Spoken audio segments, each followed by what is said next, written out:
Number 1, which word best describes the fungus in the situation above? So let's go ahead and look at the situation above. A certain type of fungus grows sticky structures when roundworms are near. Roundworms that come close to the sticky structures can become trapped, and the fungus penetrates and digests trapped roundworms. So let's look at our answer choices. D says decomposer. We know that a fungus is a decomposer, so that might be one possibility. A parasite, that is a symbiotic relationship where one organism benefits and one is harmed, and the fungus is not living off of the roundworm, so we know that that cannot be correct. A producer is an organism that makes its own food, and that is not in this situation, so we know it can't be B. Predator is another possibility.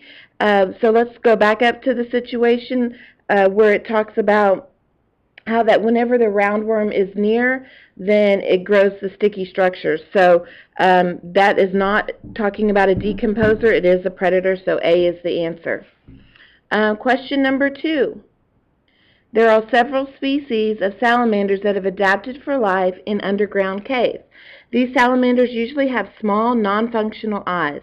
Scientists studying biological evolution consider the salamander's eyes to be an example of a vestigial organ, a genetic mutation, analogous structure, or an incomplete adaptation. We know it can't be D, an incomplete adaptation. An analogous structure is one that is similar structure but different functions, and so that's not going to be the right answer. Genetic mutation talks about DNA and having a mutation, and that's not correct.